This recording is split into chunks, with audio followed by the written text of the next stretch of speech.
towards the midterm exam.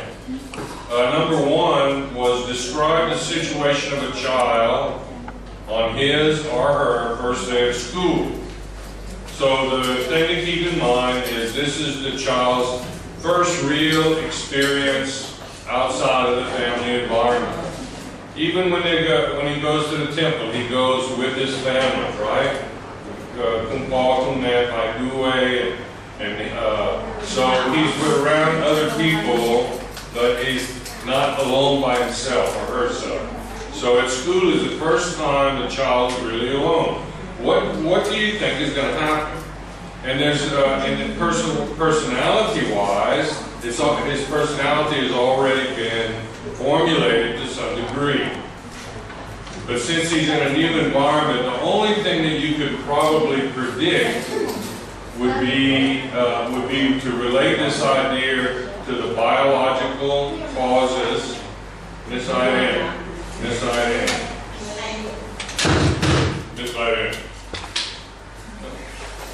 What did you write for this first one? Do you remember? Just can you make up another one?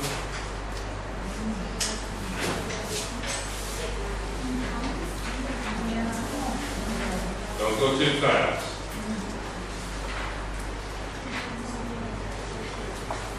So the only thing that you can rely on that you know about personality is the biological aspects of personality, and that you could talk about the child being activity level. If the child has a high activity level, then the child might engage the children. But if he's got a low activity level, low sociability level, low curiosity level, he might separate from the group. It might be more difficult. So the child with a high activity level, high curiosity, may engage the group, and the one that is opposite of that may withdraw from the group. Both of them are natural and normal reactions. It just depends on the child.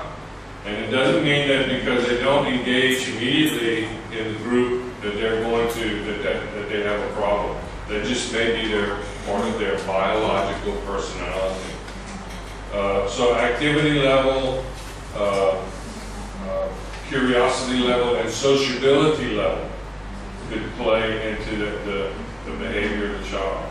Number two, the little boy or the girl sees a big blue ball in the room, and he or she goes to pick it up. Another child gets the ball first and will not give it to them. What do you think the little boy or the girl will do? It seems to me, I wrote that the blue ball was a ball just like the one he had at his home. Maybe not.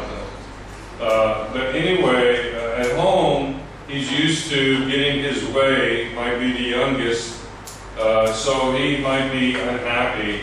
If his behavior would be to fight for the ball and to engage the other child, it would be signs of aggression, yes? Yes.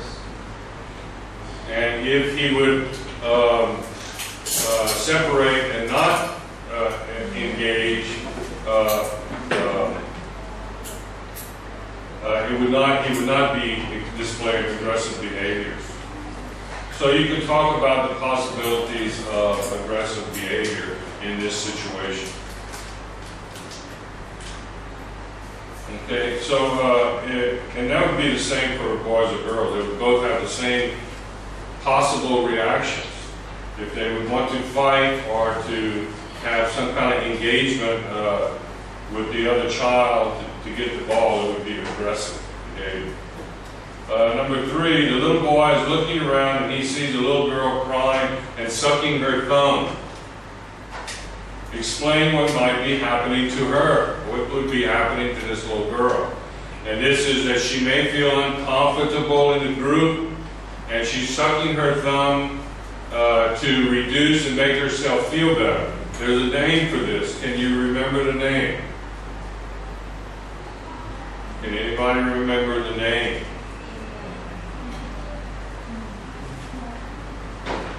Nobody? Okay, so she's feeling frustrated and she's uncomfortable. She can't feel satisfaction in the group, so she sucks her thumb because she knows that when she does that, she feels better. Because that's what she used to do a long time ago, and it always made her feel better. Say again? There's a word for it, and this is an important thing. You got to remember the vocabulary that is associated with the meaning of these things. So instead of going forward, she's going backwards. What does that mean? What word do we have? If a person is going forward, they're progressing. If they're going backwards, they're... Oh, now y'all just playing, huh? Y'all don't want me to know how smart you really are, right? You know, but you don't want to tell me, because if you tell me, I'll think you're too smart, and then I'll have to make your test harder, right? Jing, jing. Okay, so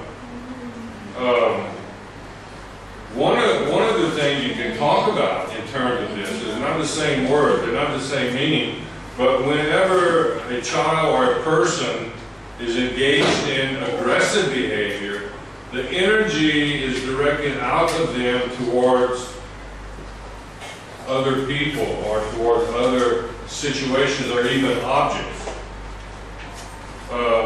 But when a person goes in a not an aggressive or progressive direction, their energy is put inside of themselves. So this is kind of a way of explaining what's happening inside the child. The energy doesn't come out and get involved in activity. The child is coming within themselves. So the behavior, the word I'm looking for is regression. And you're going to have to know this for your test. Okay, so the girl's regressing, and what she's doing is she's resorting to an early form of behavior that gave her satisfaction, because she couldn't get satisfaction amongst the groups. And you see, this is common amongst young children. And there's a large space, of overlapping space, where children will catch up. But for some time, they will regress backwards and look for ways to make themselves feel better.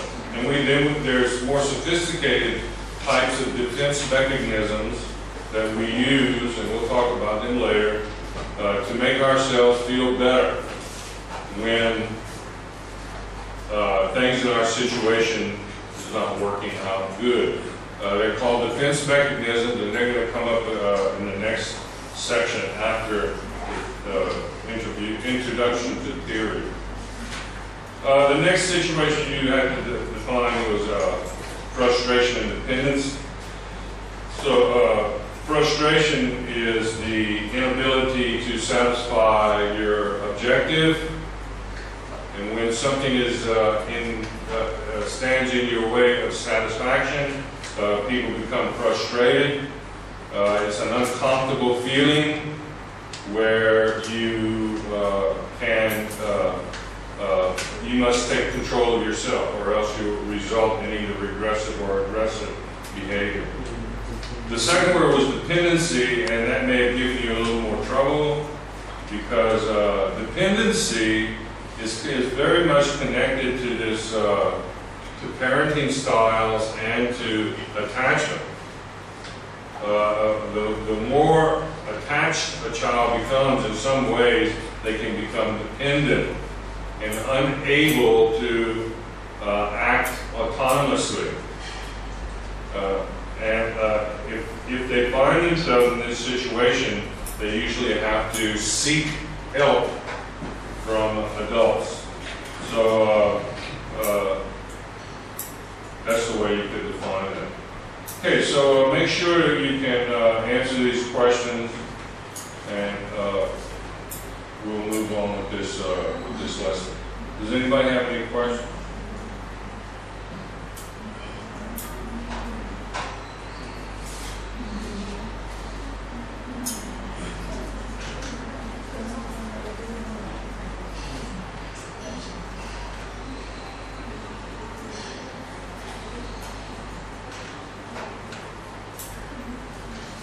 Okay.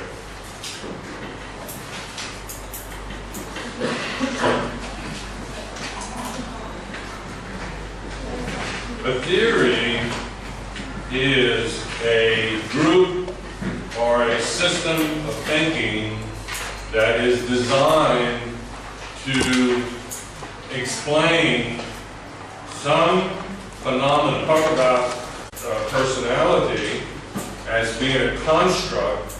We know that these things are true because even though you can't directly see a personality, you can see the effects of people's personality and the way that their personality makes their person. We've talked about the individual differences that people have and that form their personality. We've talked about them in terms of their culture, in terms of their genetics and their physical characteristics, in terms of their home environment, their socioeconomic class, and a variety of things that add to their personality. All of these things formulate together, they become very complicated in terms of explaining human behavior. So it's not unusual that many different people have different ideas about why do people's personalities so different. And then again, not only why are people different, but why do some people have certain problems? People who have problems in their personality are called personality disorders or pathologies. So it's a path of going wrong, where something is working wrong. So you have this in personality. So when we see these problems, this is one of the things that gives us knowledge, more knowledge about humans, and more knowledge about personality. So this is the way that people come to understand what is personality.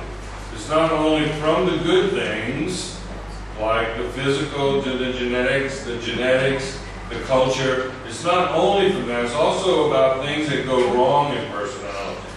How do we explain these things and try to understand what is human behavior and human psychology?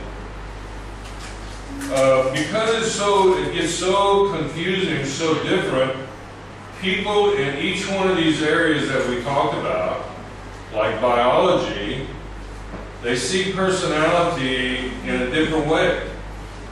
So people who are doctors, people who are scientists, they see human behavior as a different way than, say, would a person who is a cultural anthropologist or a sociologist, okay, or a teacher, or a monk, or a priest. And everybody has a view of the world that's different than everybody else, and they see people and we understand each other differently. So some of these people have gone through the problems and the trouble of writing their ideas down. And that's basically where psychology comes from. Psychology is relatively new science.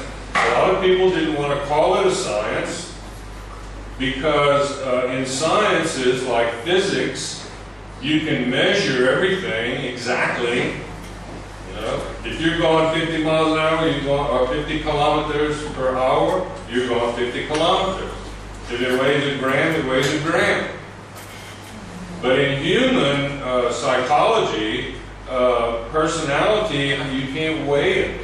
And this is the problem with management, and the way you do dealing with people. This is one of the basic ideas you should understand about dealing with people in psychology and management, is that they call it the X factor. Humans are the X factor. You never know what they might do or what they can do, good and bad. So you always have to deal with humans in an open way, give them the chance to fill in the blanks. Everybody has to fill in their own blanks.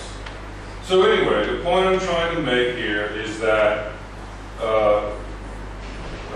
psychologists see personality different than biologists.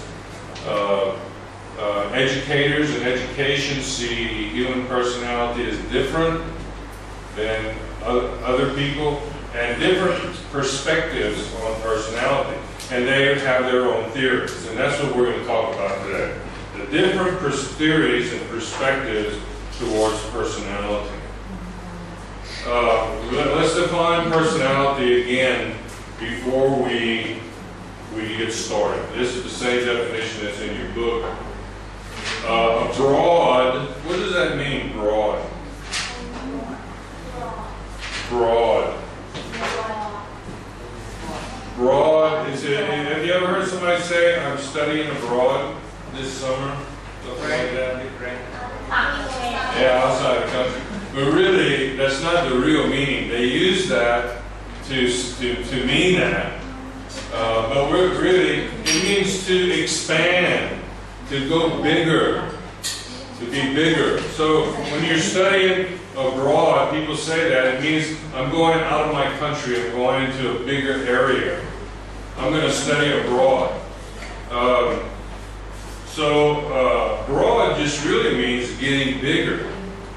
So when you say personality is abroad, it means it's very big. The scope of the personality takes in almost every aspect of human nature, really. And comprehensive, which means it doesn't leave anything out. So it takes in the biology, it takes in the sociology, the social, it takes in everything that we know, because personality is in us, and we know about ourselves through our eyes and ears. There's nothing missing. It's all there. Everything about ourselves is there. So it's comprehensive.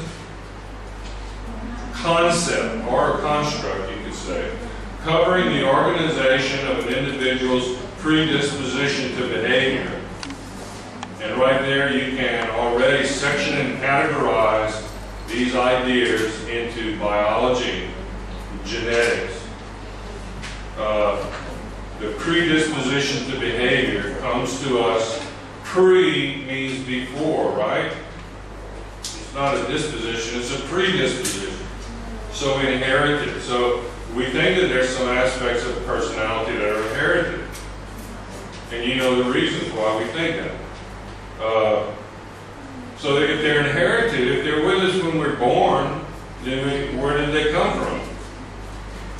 Nobody, they don't have a teacher in 1 week. You don't get a teacher to teach you how to be active or curious. And finally, the unique adjustment to the environment, and that is your interaction with the environment, is your social interaction. And it starts right after you're born. The first social interaction you have is with the mother, with your mother, and then your family, your brothers, your sisters, and up to your school, and up all the way through your life. So this is the whole thing. Your personality is your whole life. Okay, I know you know this already, but I think you can hear this again, and you need to hear it for this lesson too. So try to listen. Consistent pattern of behavior. A personality represents consistent behavior. It's the idea that people don't change their behavior easily. If you do something that's different, you say, oh, I've never seen Bob do that before. Well, that's really not part of his personality. We all have the ability to act in a way that's not our personality. But usually we will come back to our normal, consistent way of behaving. So we have a pattern of behavior, so much so that if we walking across the street at a distance, your friends can recognize you even if they can't see your face. I know who that is walking over there because I know how they walk. We have a way of talking that we can hear our voices are different than any other person in the world. People do not change their behavioral responses easily, and this is why personality development ends at certain ages. Now, we can improve our personality, we can improve our behavior. We can take lessons and learn how to dance, and we can learn how to be polite and mannerly, but the driving consistency of our behavior will resist change for all of our lives. And another major idea is individual differences, which we've talked about. We're all different from each other, and over time we behave in similar ways that we behaved in the past. So we behave the way we behaved in the past, but we are different from other people.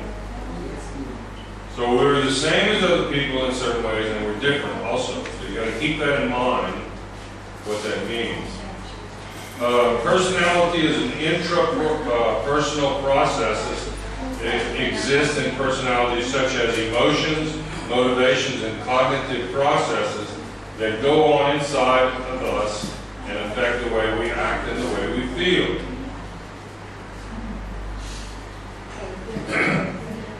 So in terms of looking at how to organize the understanding and learning about personality, you have to put these ideas together and realize that they're the basic ideas that people differ on in terms of forming different theories. Depression, cognition, happiness, denial, these type of basic ideas, that the way all people use these ideas in some way, represents the basis for different perspectives and theories. External factors. External processes also affect the development of personality. As you know already, socialization in the early development help to formulate the internal processes that are later used to interact with the environment and other people. Learning and adapting to the external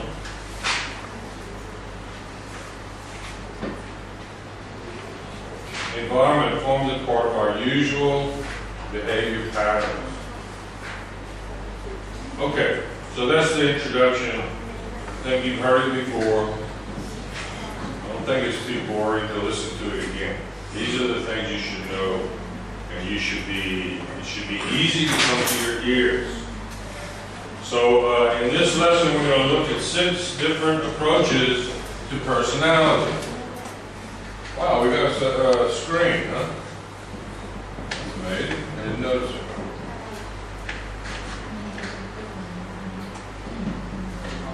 So these are consistent with the different factors, but they're not exactly the same. The biological approach has a perspective that deals with the predisposition of behavior. So that makes perfectly logical sense. If the biological approach had to do with learning how to walk, then we would know instantly that we have the wrong idea. So number 1, biological approach. Number 2, psychoanalytic approach. This is an idea of unconscious motivation, that we have an unconscious life that we're not in direct contact with. And we don't know ourselves, really. And we don't know why we do things. We don't know why we talk all the time. just do to satisfy some need inside of ourselves. The trait approach is dispositional, so it's rooted, the ideas about traits are rooted in biology. So it's an aspect of biology, but it's not medicine. So a trait psychologist wouldn't study about the nervous system or something like that. Well, they may, but that's not the point of their theory. Humanistic approach number 4. To be human means to be responsible. Animals are not responsible. There's certain characteristics that makes human human.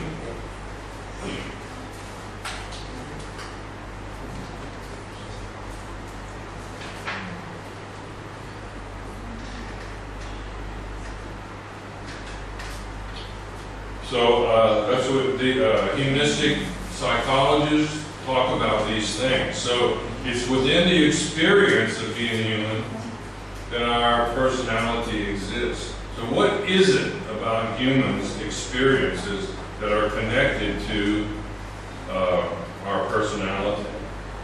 Number 5, behavioral learning approach. It's also referred to as social learning and conditioning and expectation. Behavioral, hello.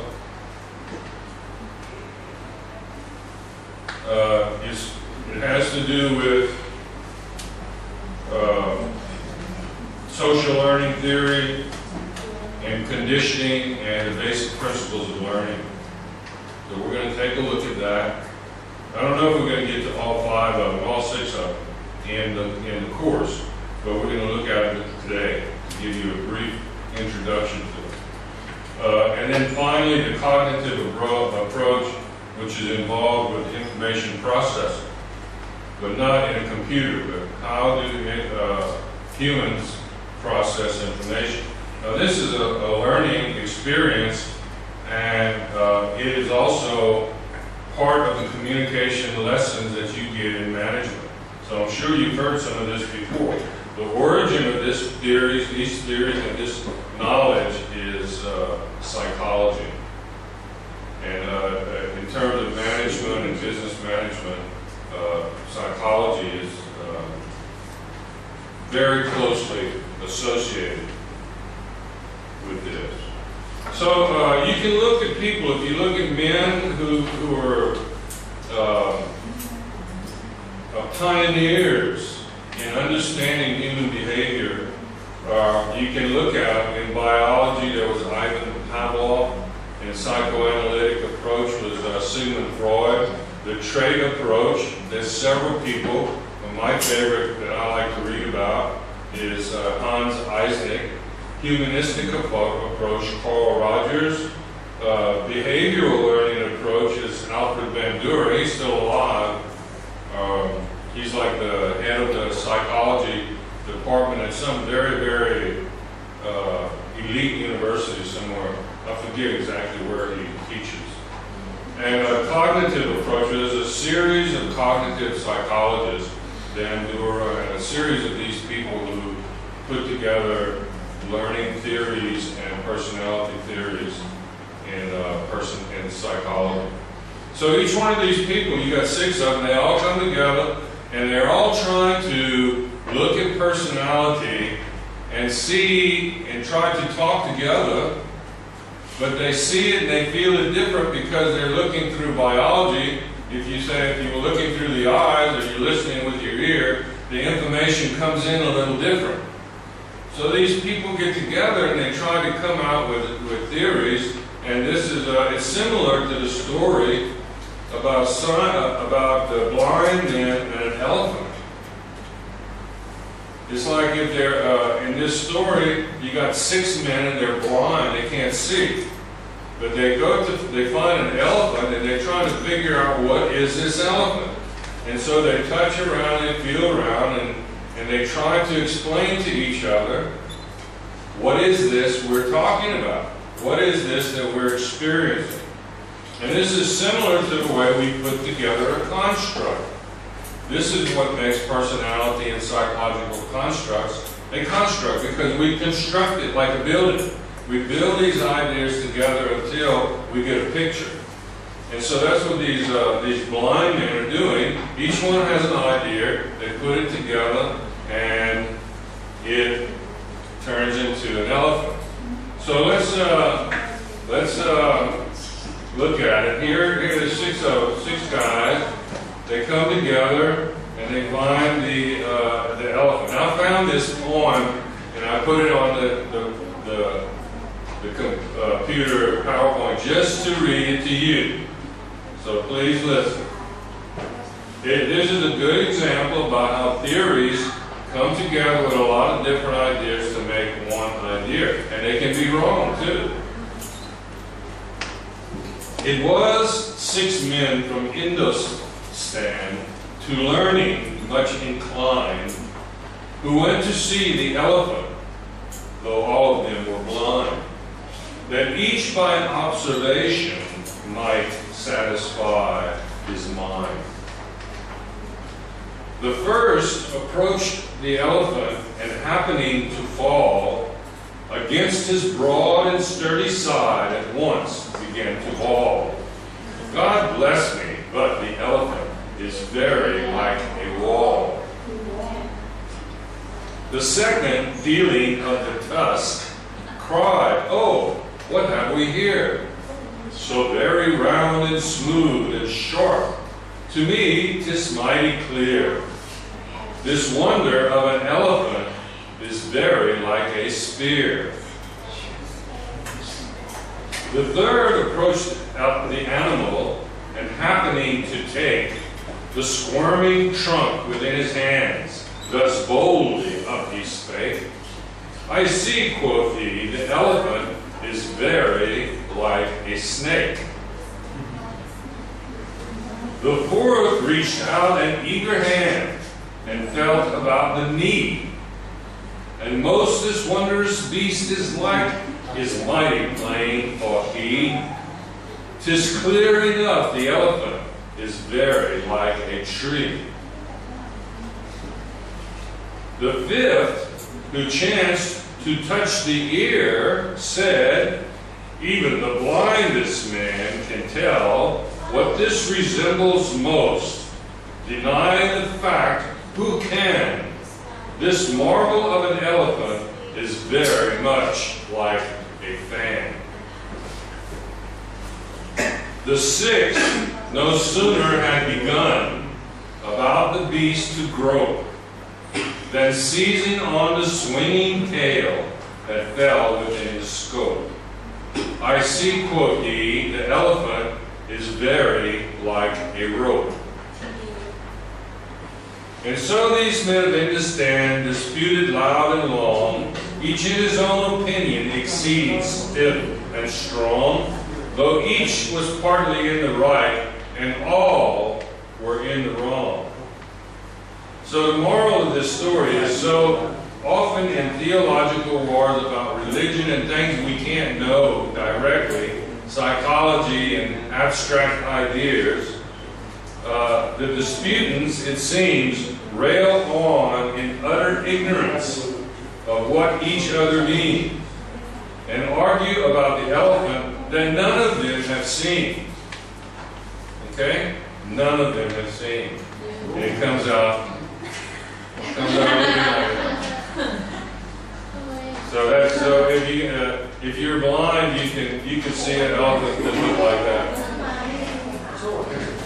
But anyway, yeah, I thought when I read it too, I know it's kind of like for kids, but still, it still puts the idea. It's hard to put the idea of a theory, but this is exactly. We're always looking at something that's imperfect and not complete.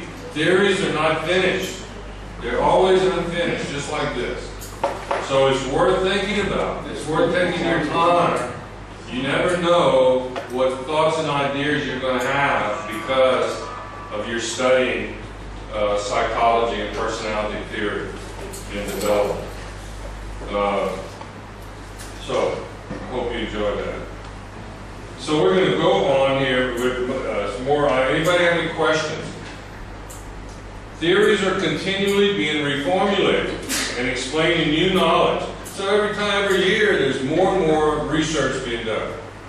So people think different. Actually, personality theory has developed into a whole other course of personality psychology, which is more experimental and research-based. So personality psychology, personality development are two different areas in personality and in psychology. Some psychologists that study personality, they don't study anything else, just the personality. So they may be cognitive personality professors, and they study only about cognitive areas or trait theory. As new knowledge of human psychology is discovered, it can change the perspective of how we see human nature, and that is often the truth. There is no one single scientific theory that answers all the questions of human behavior. They haven't been able to put everything together into one simple idea. It's always changing. How do different theories approach human problems?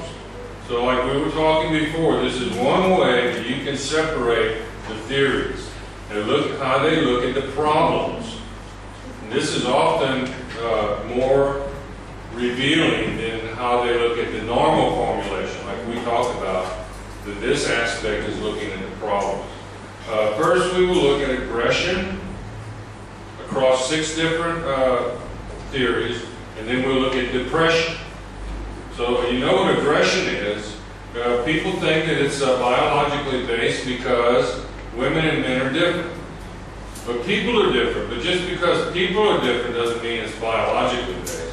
But the fact that men and women are different, and they're also biologically different, there's a feeling, there's a theory, and it's pretty well substantiated to some degree, that aggression is biological or physiological.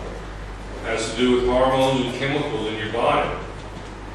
And then as we age also, we have different experiences that lead us to believe that the chemicals in our body causes us to behave differently. Depression is a different idea than aggression. If you look at aggression as energy moving outward to be anger or to destroy something or hurt something or break something. Depression would be anger moving inside to destroy yourself. And this is a theoretical perspective, but it follows the idea of what is observed. So we know that these two things exist. It's a theory to explain how they work, but it's not a theory to say they exist. There are such things as aggression and depression. So let's look at aggression first. The definition of aggression is a characteristic, aggressive behavior is characteristic of assaults. So if you don't know that word, you have to look it up and make it a part of your vocabulary. To assault somebody is to attack them. Fighting. Fighting is a behavior characteristic that is a result of aggression. So it's, in the general sense, it's anger and violent types of behavior. You cannot, it would be inconsistent to think that a person is having a peaceful thought while they are in the middle of a fight. There's always emotions and internal feelings of discomfort associated with aggressive behavior. Now, that doesn't mean it has to be all the time, but in a normal sense, because we've already seen that humans are capable of killing each other in wars and in actions against their own people, like it's going on in Syria right now, that the government is fighting against the people and killing them by hundreds every day. Well, this has happened before in the past. So energy is coming out in aggressive behavior. Energy is directed from a person to others, or to objects too. Different approaches to aggression, psychoanalytic view, the theory of psychoanalysis, a psychoanalytic view. And there's three ways to talk about this theory. People talk about it in terms of psychoanalysis, psychoanalytic view, psychodynamics. They're all talking about the same thing. We're gonna go through the whole theory in this class. According to psychoanalytic view, aggression points to an unconscious death wish. The idea about a death wish is that we are alive and we love life. We love to eat our food and sleep and feel good, but that life does not exist without death. You okay? Somebody? You have a headache? No? Okay, so no, I want you to listen to this because I think this is true in every culture. The only way we know that life is that we have this concept of death. None of us has ever died. So you don't know what death is like. But inside of you, you have this idea about it. You've learned that it's true. You can't verify it yourself. You can't say, you know that if you see other people that have died, it's part of our experience as humans. There's some knowledge that comes to us, but we've never died before, so we can't really explain it. So what the theory says is that just as we know that life is real, we also have just as strong a belief that death is real too, even though we've never experienced it. And this knowledge has such a strong effect on us that it can cause us, with our feelings to be very good, we'll all lead toward life and things that are good, but feelings that become too strong in us about death could lead us towards making our behavior and our life unhappy. So people who are unconscious in their mind, not knowing themselves, think the negative thoughts, really it's connected to a death instinct. Okay? So we have an instinct to live.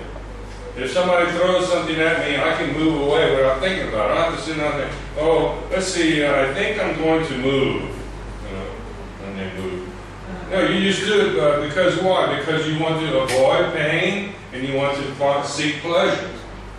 But when something goes wrong with this idea about self-protection,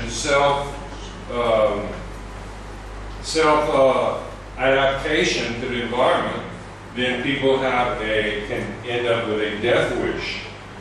So this is a psychoanalytic perspective. There's more to it than that. That's as clear as I can make it right now. We can talk about it if anybody's interested. So impulses, feelings that we get, are directed outwards to hurt each other when the person really wants to hurt themselves. That this is aggression. Aggression increases with frustration. We've studied that already. The more uncomfortable I become, the more tendency is for aggression to increase.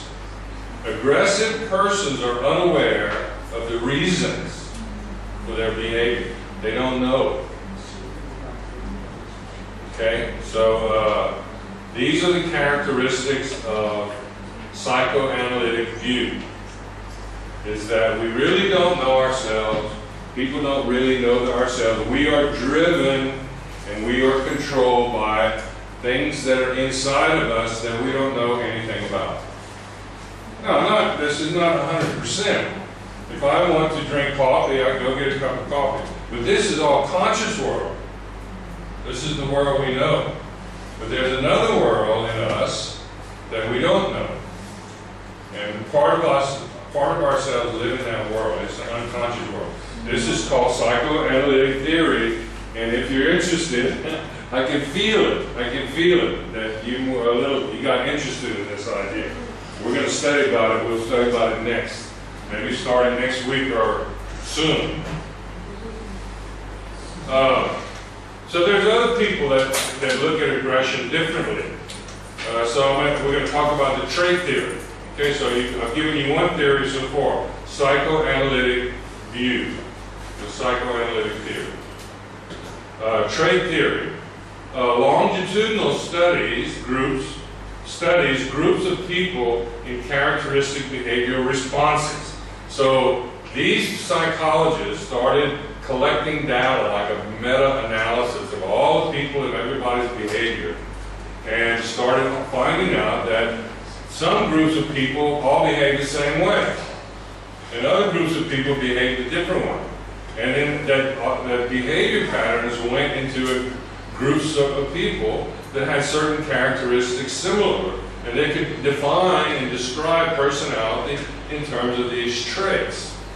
Children who behave aggressively are observed years later and found to be still aggressive.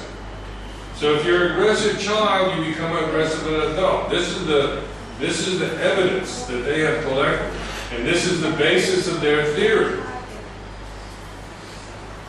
So aggressive behavior is a trait. It's not something you don't learn to be aggressive.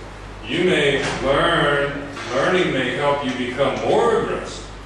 But if you're in an environment, say a permissive environment where you can behave aggressively, you're allowed to, then you can learn it quicker. But the people who are going to be very aggressive and become very personality, part of their personality, it's biologically based.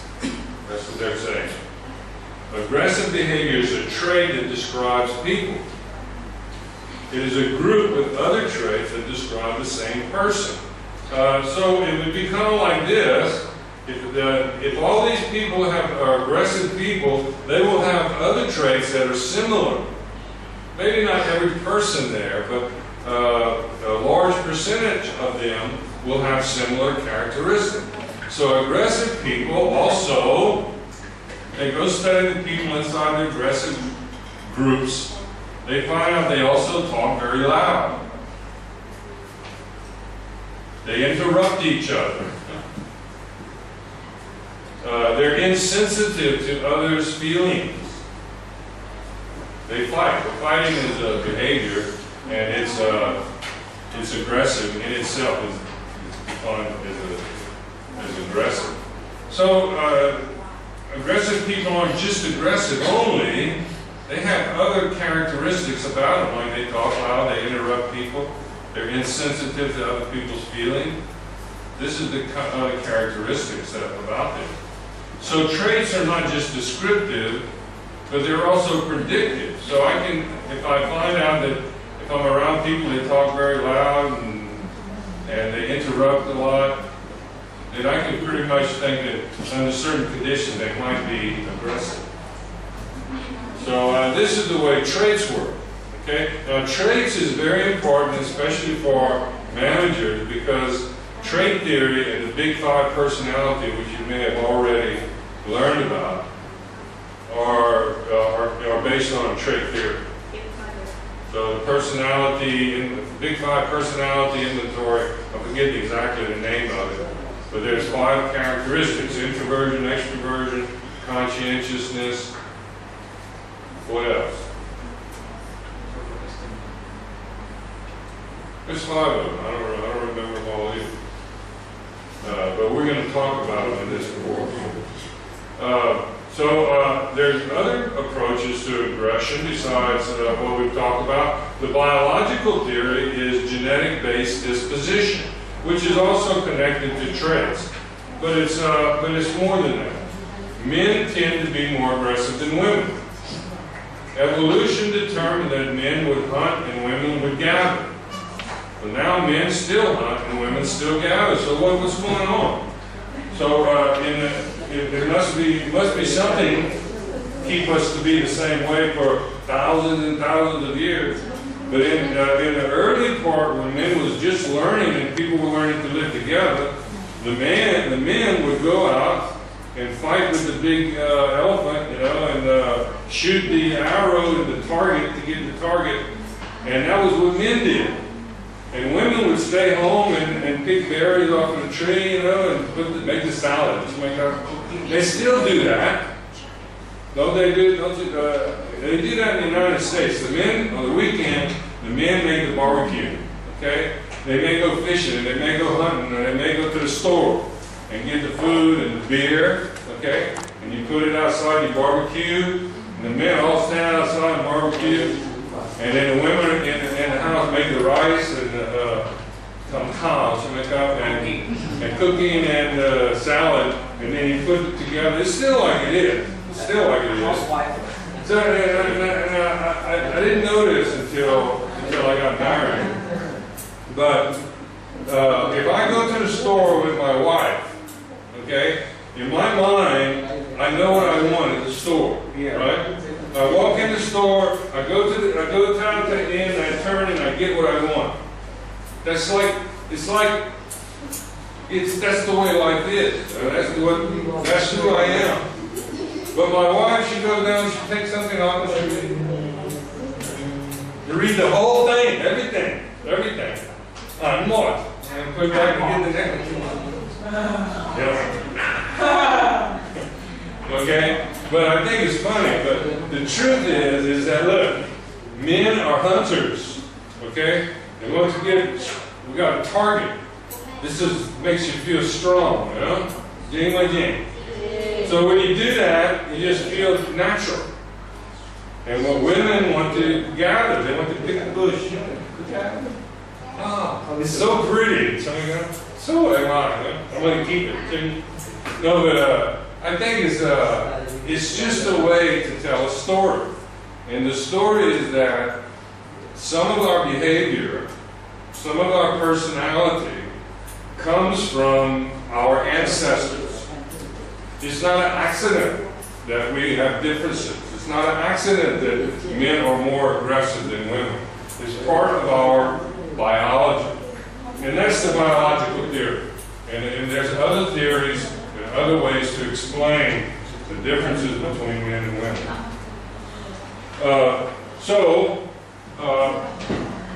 That's you got a picture of the biological perspective. The humanistic perspective. Okay, let's take a break because we're going to finish too soon, okay? And take a break and come back and I'll tell you about the humanistic perspective on psychology and personality. So we looked at 3 different theories already.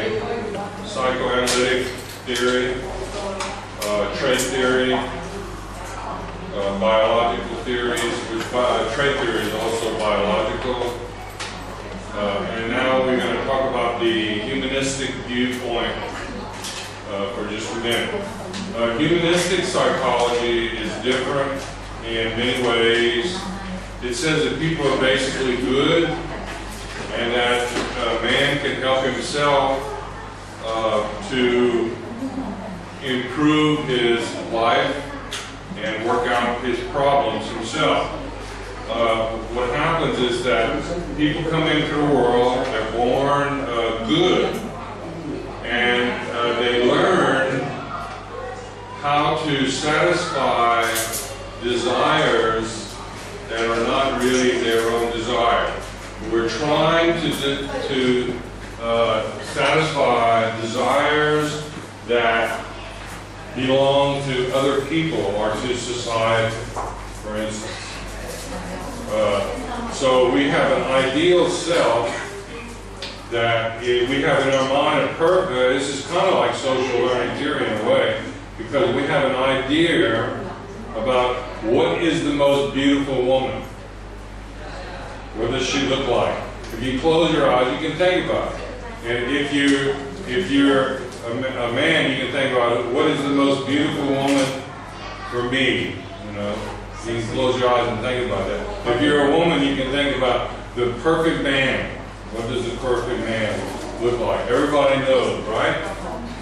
Well, this is an ideal. And as long as the ideal comes, where this ideal comes from, it comes from the values and the attitudes of all the groups that we belong to. From the community, from the television, from magazines, all of these things, we take the values of what is ideal and we put them together.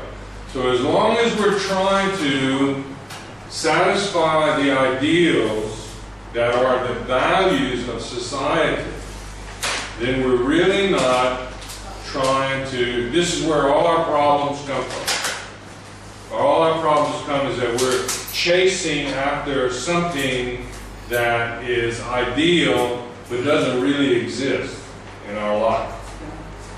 So what the answer to human problems, the answer to personality problems of aggression or regression or depression is to see that there is a real ideal inside of me. The real ideal is the real me, not some idea about what it is to the world.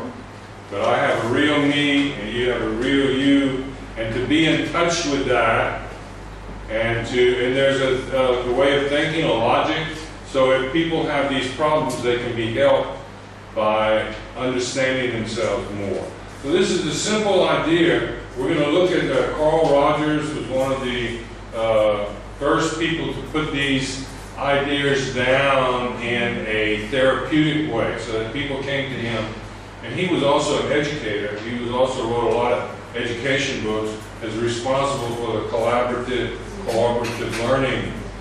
His name is Carl Rogers, and we're going to look at his theories. And this is basically the idea, is that man has the idea, has the ability to be perfectly healthy, and we just go wrong because we follow the group, basically.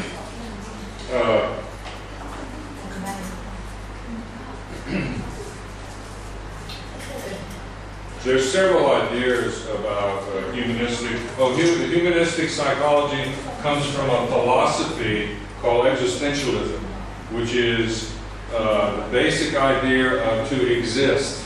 So existentialism and existence form together to find ourselves, who we really are. Where do we exist and what are we? And you know, these are good questions because no one's been able to ever answer them. We don't know who we are. We don't know what we are. We're different from everything else in the world. We have characteristics that nothing else in the world has. So some people say maybe we are really the aliens. But humanists have a very practical position on all of these things. And it comes from existential philosophy, which is interesting in itself, but it's and we talk about it a little bit in Carl Rogers' theory. Social learning theory and behaviorism. This is a big idea about human beings are a result of what we learn. So this is the nurture. What we've learned, the nurture side of our existence. They don't look at the biological side at all.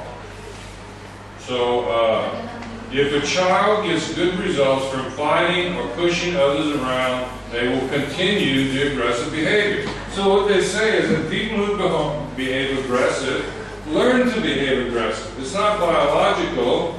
You can teach them how to stop. You have to, it's not just, learning is not that simple. It's not a simple thing. I mean, it's not a complex thing. like we know that a permissive parent who doesn't correct the child has more opportunities to behave aggressively. When a child behaves aggressively, they usually get what they want. When they get what they want, it's like you get a piece of candy. So that makes a kid happy to get a piece of candy, so they're going to do it again. So they say social learning behaviorism is based on the idea that we are controlled by the rewards that we get. If our group, if our parents, if people in our environment reward us for doing something, we will continue to do that. So if they reward us for doing things that are good, then we will do good. But if they reward us for doing things that are bad, we will do bad. So you mix all these ideas up together and you can see how they work. Some people in a group may be not rewarded for doing the same behavior that someone else would be rewarded for. So if you get, suppose you get an ordinary person who would behave in an aggressive way, would not be rewarded for that. But if you would get a person that was like an athlete, that was a very handsome, strong athlete that would do some aggressive behavior, they may be rewarded for that. So some people get rewarded and some people don't get rewarded. What gets you reward is what you use to continue the same behavior again and again. So reward and punishment and reinforcement and extinction are the key ideas about continuing behavior patterns, or personality, really. Personality is formed by the rewards we get and the punishment that we receive. So there's more to it than that. Albert Bandura has a theory of modeling where we model people. It's very close to a humanistic idea of idealism. But we follow the things that we label in our values as being beautiful and good and right. Sometimes they're not. People learn to be aggressive. Their rewarded behavior will be repeated. People also learn from watching models. Not just models walking on the catwalk, but models who we admire.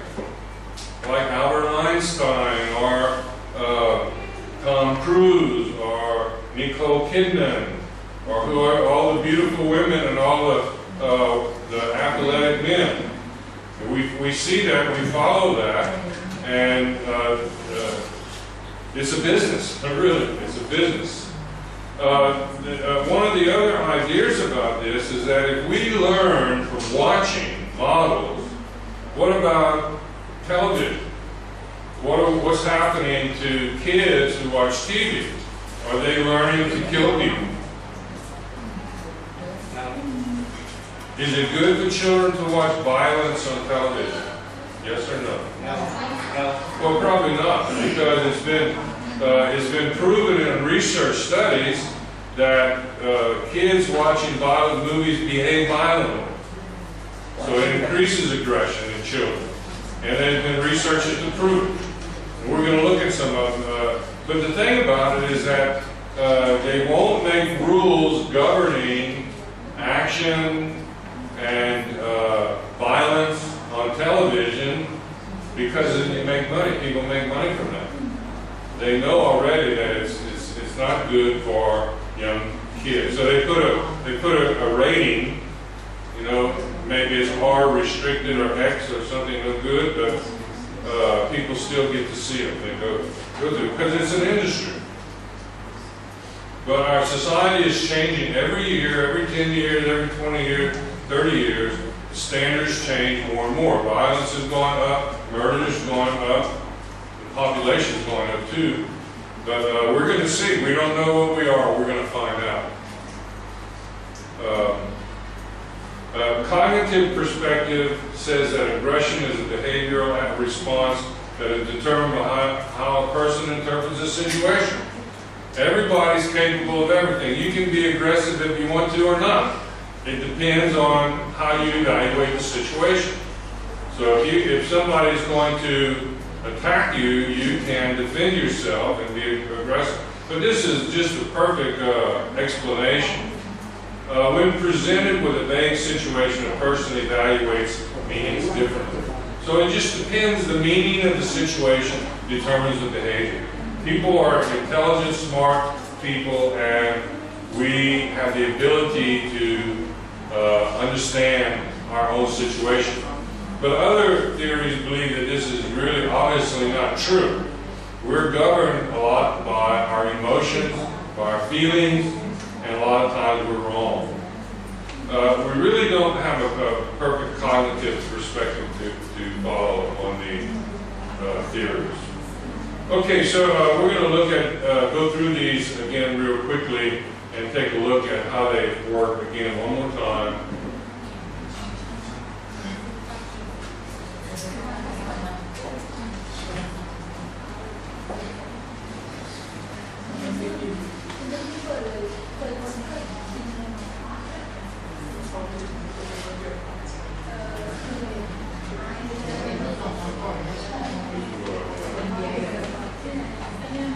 Okay, let's look at the biological perspective, genetic versus environment, the nature-nurture problem, learning and biology. Are people born with the basis of their personality? Or are we born with a predisposition toward a certain personality? This is the nature-nurture problem. This is the biological perspective that we talked about. In one aspect, genetics is on one side and the environment is on the other. So in terms of this problem, the biological theory is almost 100% genetics. Trait theory, which we talked about, is very biological.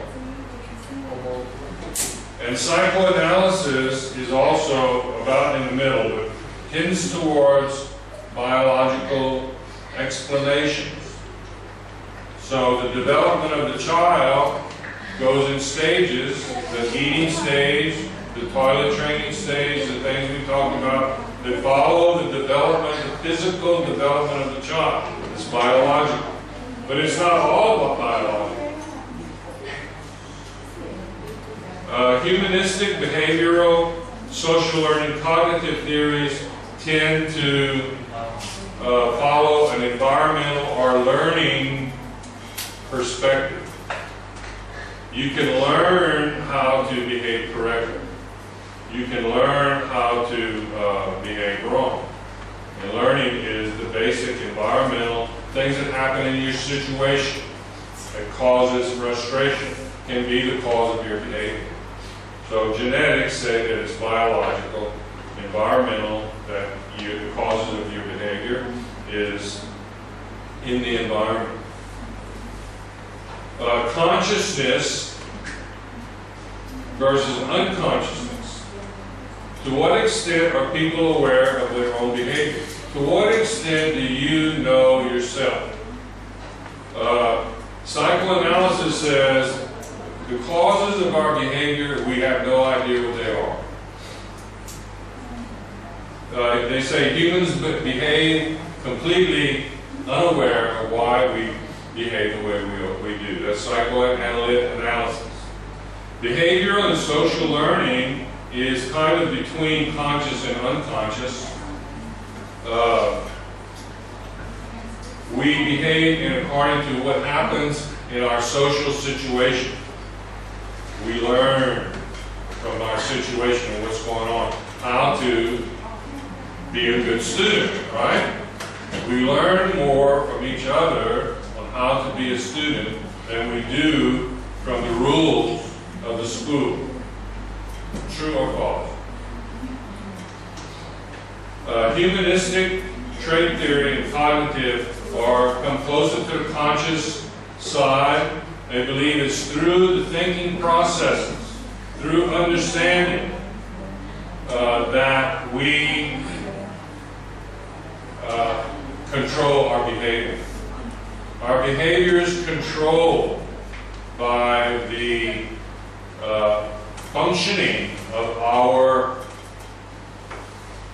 conscious mind through mental processes such as thinking, memory.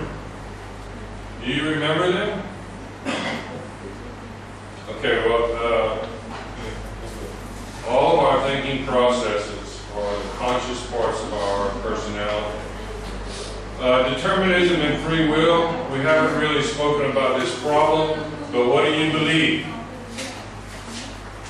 Do you believe that we choose, we make our own choices, or we're forced to be who we are? Are we who we choose to be, or are we forced to be who we are? If we're determined, then it's chosen for us. We don't have a choice. Behavioral social learning says that it's determined. Determined by situations. Psychoanalysis says we're determined. Humanistic says we have a free will. It is up to us, and we are responsible. Okay, so the same problems in psychology are explained in different ways by different theories. You know this from just going through this process. All of these theories are successful in some ways. For students learning in the university, there are to learn all of the theories. But our time is limited. We're going to take our midterm exam on the 8th week, where we usually take it around the 6th week. It might be the 7th week that we take it. So we usually have only 6 weeks. It might be 7 weeks.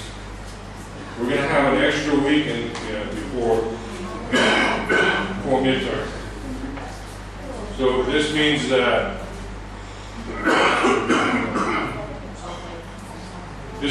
we may be cut short on the end for covering some of the material we need to cover. So does anybody have any questions about personality theory? Mr. Schwinn? Do you have a question? You sure? Ms. Ditira, no question. You believe everything I said? That's not good, really. So suppose I was not telling the truth. Suppose I was lying.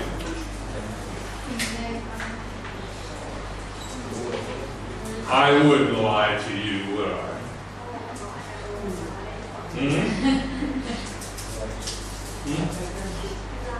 No, I lied. No, I didn't.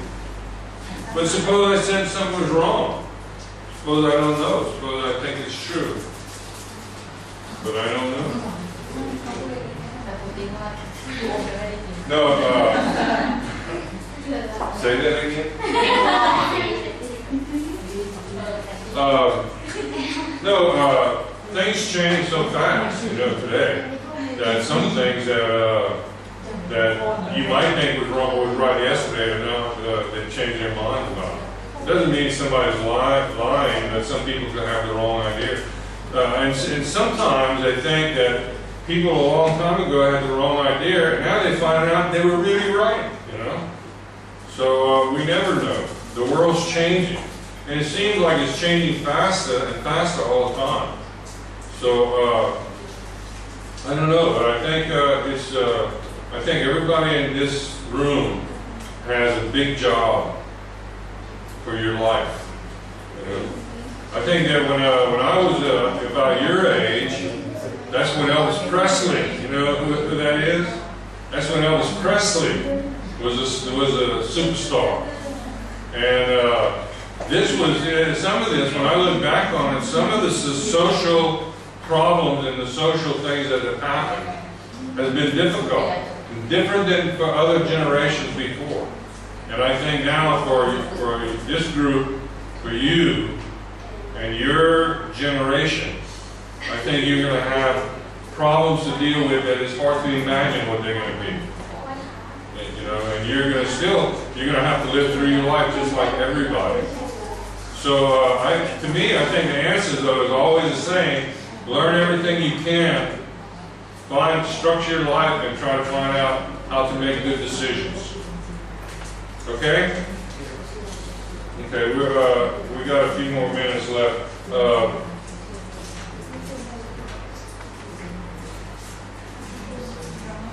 If you're waiting right here, I'm going to go upstairs. I'm going to make a copy of the PowerPoint. I'll be back. I'll give you a copy, and then you can go.